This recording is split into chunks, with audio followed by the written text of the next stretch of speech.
In this session, learners will compare and contrast the Education 1.0, 2.0, and 3.0 movements and explore what schools must do to embrace an Education 3.0 vision. Throughout history, education has experienced numerous paradigm shifts.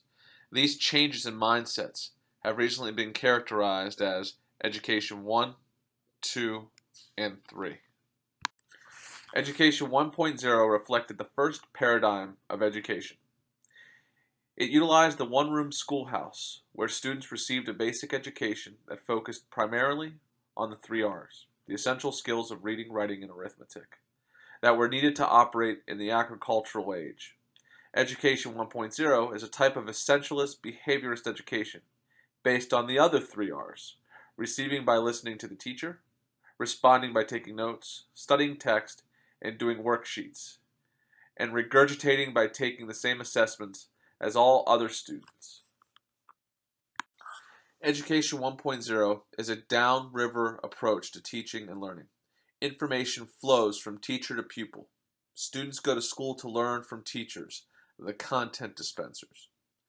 Educators in an Education 1.0 setting use class notes, handouts, and textbooks to convey information and support learning.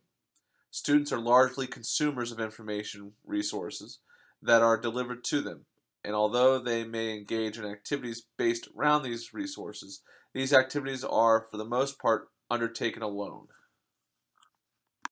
Education 1.0 was meant to create farmers, artisans, and merchants, people that needed skills in basic mathematics, for business transactions, trade, and tool work, and basic literacy to get by. Students were expected to obey, follow directions, and be creative and curious.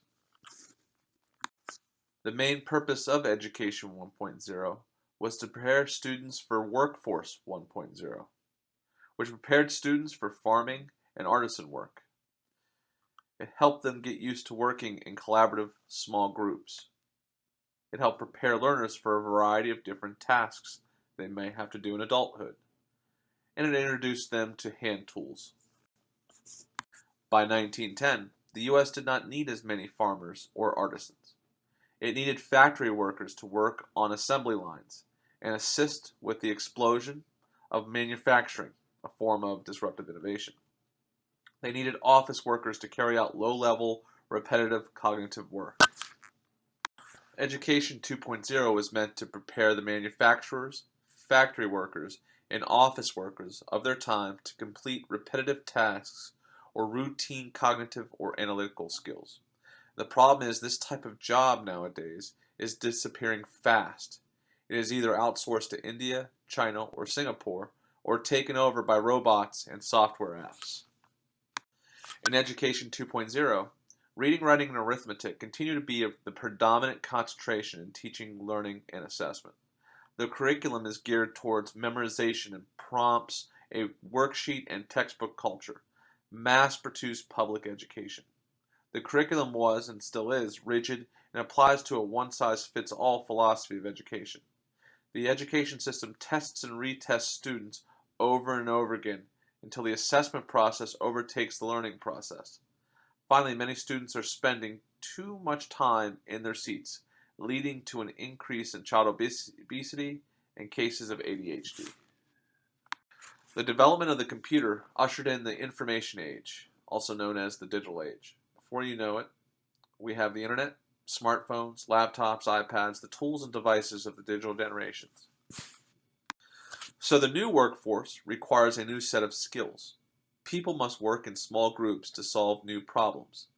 Digital information tools and systems are at their disposal, and they may work face-to-face or virtually.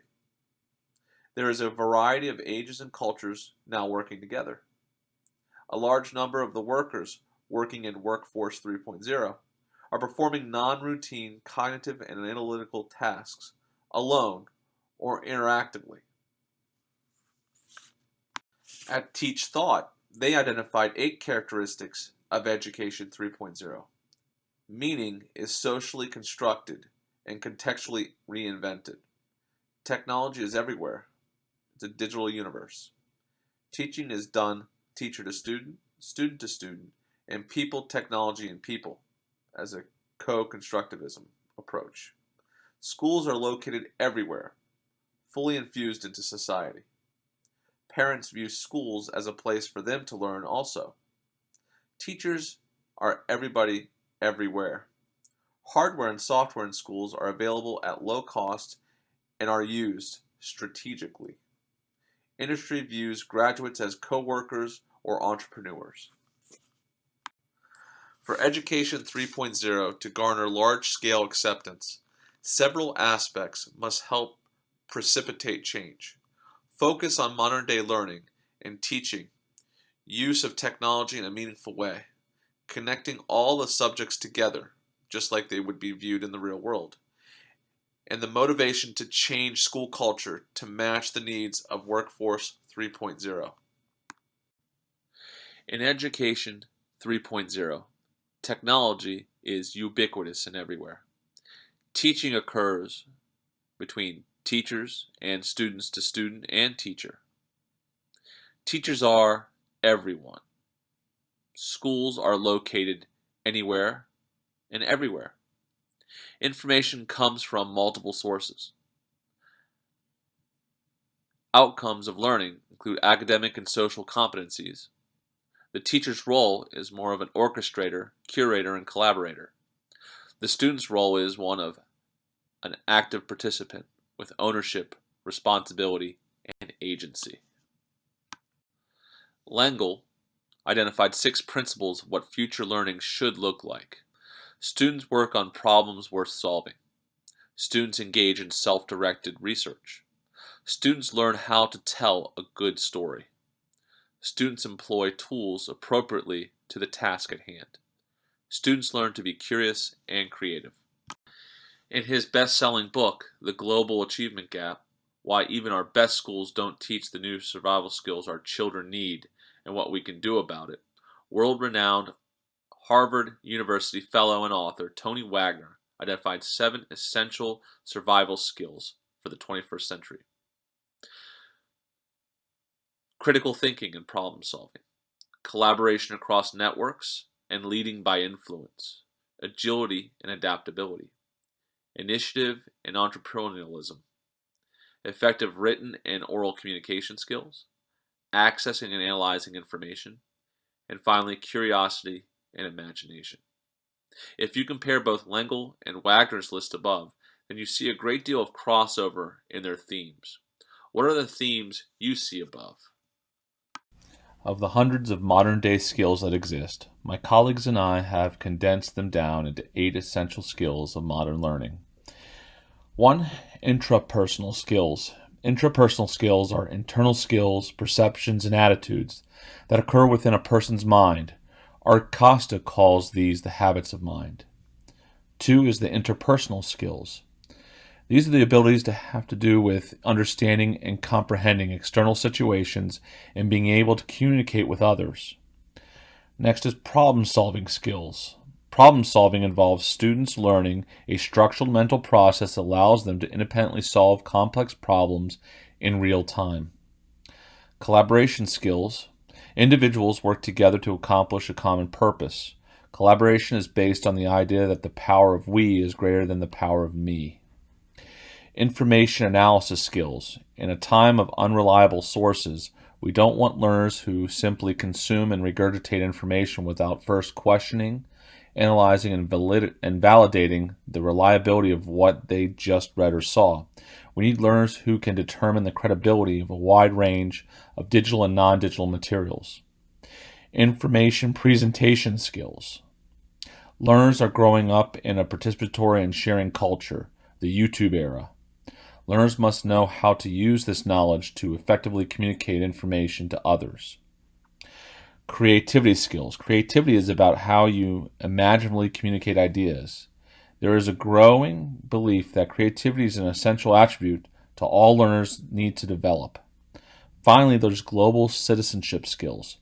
It's an absolute imperative to develop highly ethical, moral citizens who conduct themselves appropriately in both real-world and digital settings. Global citizenship is about protecting yourself, protecting others, and protecting the work of others in both the real and online world. In an Education 2.0 mindset, educators focused more on students' learning concepts. 50 state capitals, the name of the presidents, locations in geography, etc. Skills and processes were used sporadically in subjects like math, art, and PE. Now content is not the main focus. That is why we have Google. What is important are skills, research skills, literacy skills, coding skills, creativity skills, problem solving skills, critical thinking skills, system thinking skills, and design thinking. These are the types of skills and processes that are not in danger of being replaced by outsourcing or automation. In Education 3.0, lecture is not dead, but kept to a minimum. Both teachers and students must ask good questions to drive the learning process. Questioning can be student to student, teacher to student, student to teacher, or student to even technology.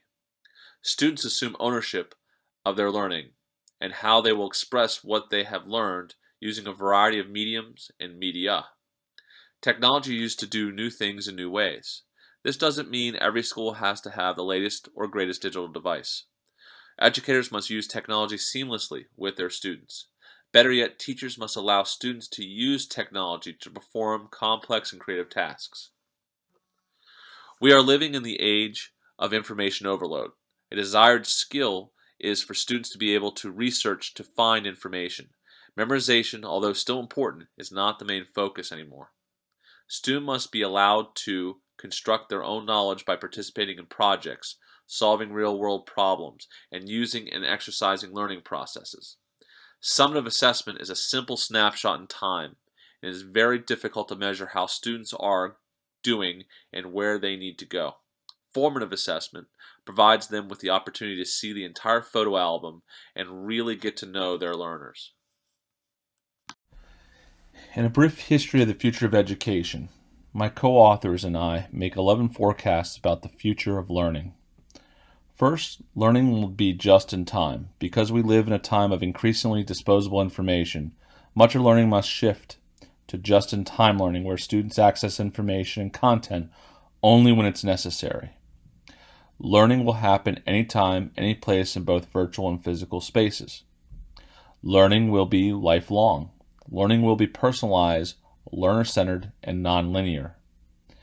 Learning will be whole-minded. It will be real-world.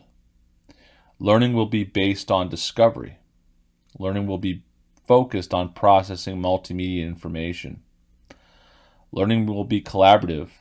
Learning will be assisted by thinking machines and big data. And finally, learning and evaluation will be holistic.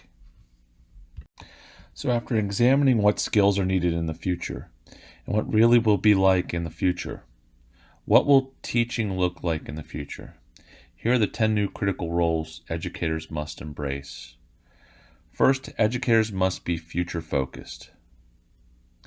Educators must be lifelong learners. Educators must be facilitators of learning, not sages on the stage. Educators must be expert generalists, not specialists. Educators must enhance instruction with real-world meaning. They must expand the view of the curriculum. Educators must be elevators of the level of thought, divergent versus convergent thinking. Educators must teach to the whole mind. They must use technology as a learning tool. And finally, educators must be holistic evaluators.